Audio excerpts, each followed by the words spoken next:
Je suis en train de te parler de cette forme de prière où tu répands ton âme devant l'Éternel. C'est une prière de supplication, d'invocation, mais tu répands ton âme. Tu laisses parler, tu laisses s'exprimer ton cœur, ton âme devant Dieu. Avec des mots simples. Avec des mots simples. Pas des mots compliqués. Voici, Seigneur. Voici ce que le médecin a dit.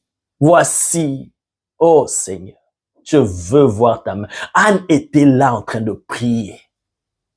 Miséricorde Seigneur, je te prie, si tu me donnes un fils, si tu penses à moi, tu penses à ta servante et que tu me donnes un fils, je te le consacrerai. Oh Seigneur, souviens-toi de moi. Je le consacrerai à toi.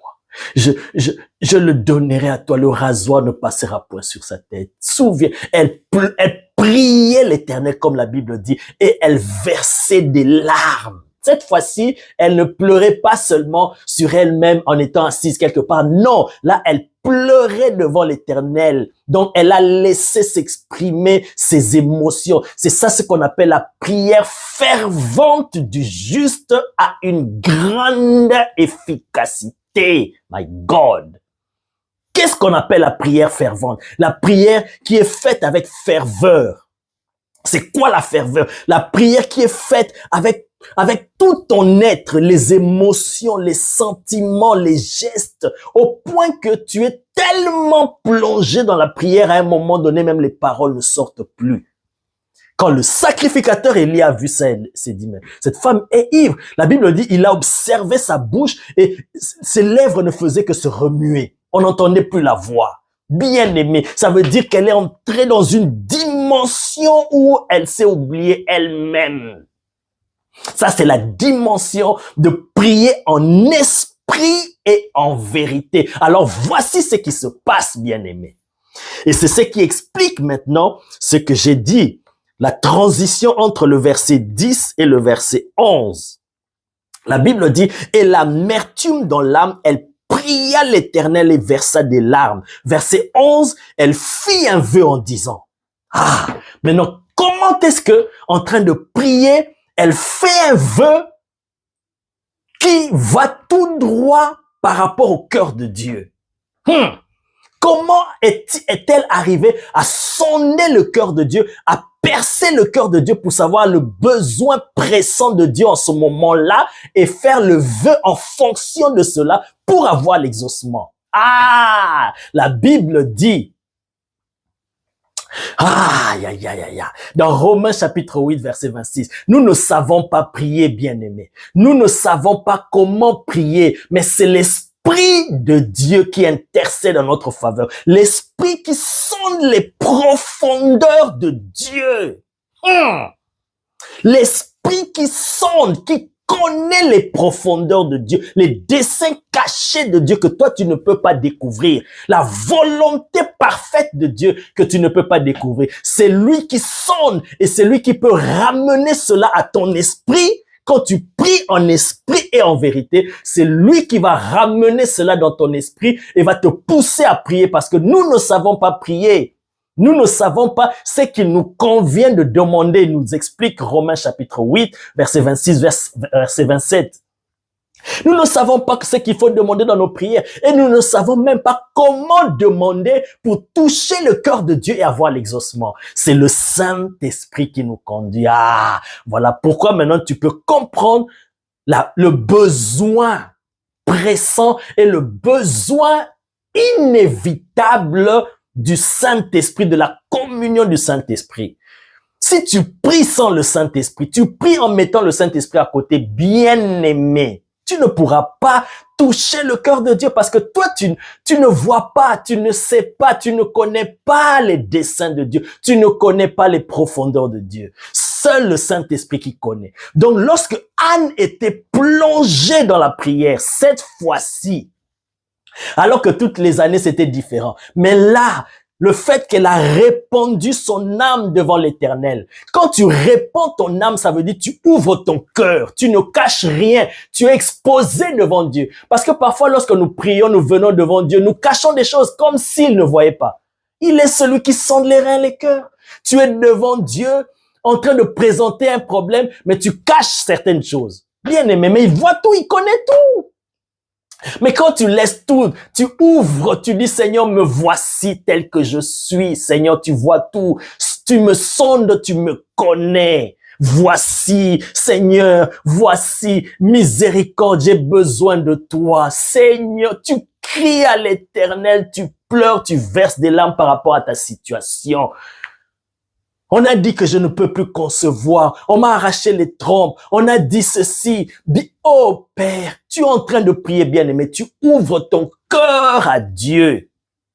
Tu décides d'être vrai. C'est ça, prier en esprit et en vérité. Et lorsque tu es dans cette dimension de prière, bien-aimé, le Saint-Esprit s'invitera lui-même parce que ça va attirer l'esprit de vérité. Ah, my God! Quand tu pries en esprit et en vérité, l'esprit de vérité va venir. Qui est l'esprit de vérité? Le Saint-Esprit, il viendra t'aider pendant ce temps de prière et il va te mettre les mots qu'il faut. My God! C'est lui maintenant qui va te dire ce qu'il faut dire pour toucher le cœur de Dieu. C'est lui qui va te donner les mots, les paroles pour provoquer l'exaucement rapide. My God! Chose que Anne ne faisait pas toutes ces années. Mais le jour, elle a décidé, la Bible dit, elle s'est levée. Malgré les paroles amoureuses, les paroles réconfortantes, les paroles motivatrices de son mari. Là, ce jour-là, la Bible dit, elle s'est levée et elle est allée dans la maison de Dieu. Elle se prosterna. Elle a commencé à chercher Dieu. My God! Bien-aimé. Oh, mets en pratique ces choses que le Saint-Esprit est en train de t'enseigner. Tu verras que la situation qui a duré des années, ça va sauter. My God! C'est ce qui explique ce qui s'est passé du verset 10 au verset 11. C'est lorsque elle était là, priant en esprit, en vérité, parce qu'elle a ouvert son cœur, elle n'a rien caché. Elle s'est exposée, elle s'est mise à nu devant l'Éternel. Elle a commencé à parler, à laisser s'exprimer son cœur. L'esprit de vérité est venu et a mis des paroles dans sa bouche, l'a aidé dans la prière, comme la Bible dit dans Romains 8. Quand l'apôtre Paul dit que nous ne savons pas comment prier, c'est le Saint-Esprit qui nous aide. Ce ministère du Saint-Esprit n'a pas commencé là dans Romains, à partir du Nouveau Testament. Non, parce que le Saint-Esprit, c'est l'Esprit de Dieu. Il a toujours été là d'éternité en éternité. Même dans la création, nous voyons l'Esprit de Dieu se mouver au-dessus des eaux. L'Esprit de Dieu agissait déjà à l'époque de Anne, même si ce n'est pas précisé, mais c'est l'Esprit de Dieu qui a agi parce qu'il nous aide dans la prière. Nous ne savons pas comment prier. Nous avons, nous, des paroles que Jésus a dit, des paroles vaines. Mais si nous prions avec le Saint-Esprit, en collaboration avec le Saint-Esprit, voilà pourquoi, bien-aimé, quand tu veux prier, sois en communion avec le Saint-Esprit.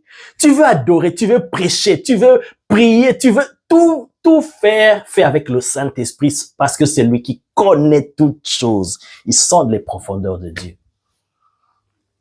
C'est parce que l'Esprit de vérité l'a assisté. Et l'Esprit de vérité l'a assisté parce qu'elle priait en esprit, en vérité. Elle répandait son âme devant l'Éternel. Alors l'Esprit de Dieu, la Bible dit, parce qu'elle priait, elle répandait son âme devant l'Éternel. Elle versait des larmes, elle priait, elle fit un vœu. Voilà. C'est ce qui a déclenché qu'elle puisse faire un vœu directement. Parce qu'en ce moment-là, l'Esprit de Dieu l'a soufflé. N'est-ce pas que ça t'arrive?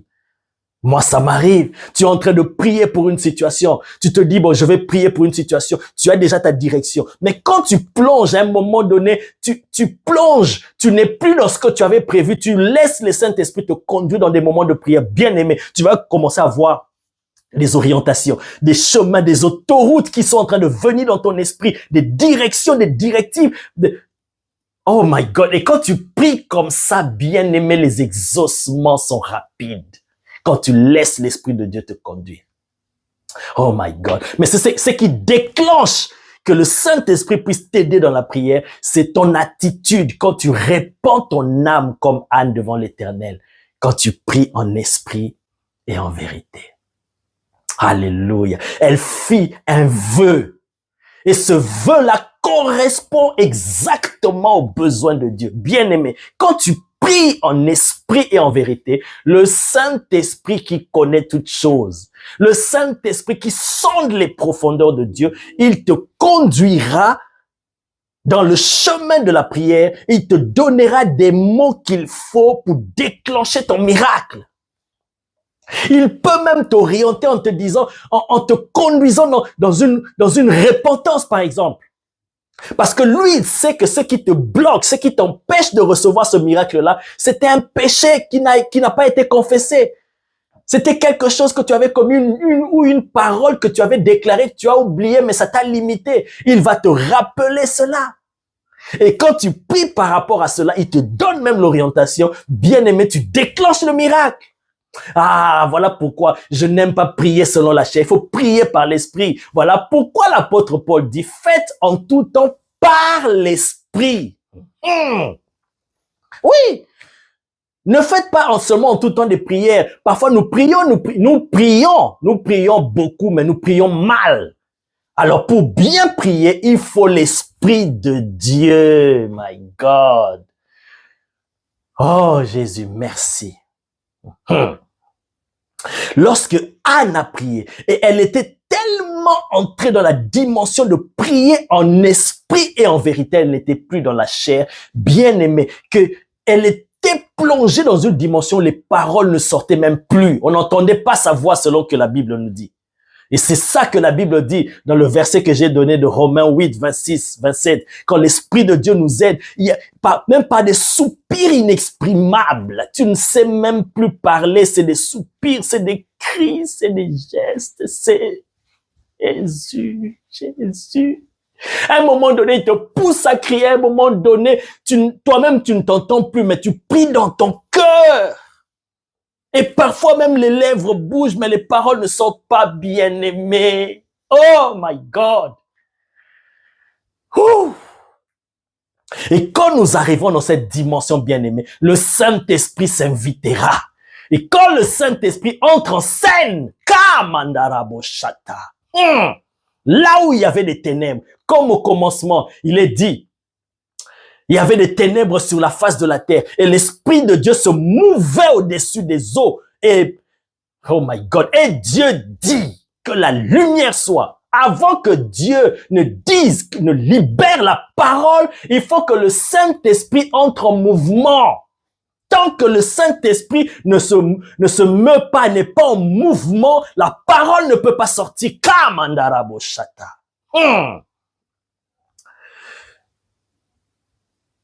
Anne a fait un vœu, a libéré les paroles qui ont déclenché son miracle lorsque l'Esprit de Dieu est entré en scène. Lorsque l'Esprit de Dieu l'a assisté et le Saint-Esprit lui a ouvert les yeux. Regarde ce qui manque. Dieu a besoin de sacrificateurs. Et il lui a mis des paroles dans sa bouche. My God, le Saint-Esprit, pendant que tu pries, il peut t'ouvrir les yeux. Il peut t'ouvrir les oreilles. Il peut te rendre sensible à cerner la volonté de Dieu, la direction de Dieu, la pensée de Dieu, my God, le mouvement de Dieu. Et c'est alors que ton miracle sera déclenché.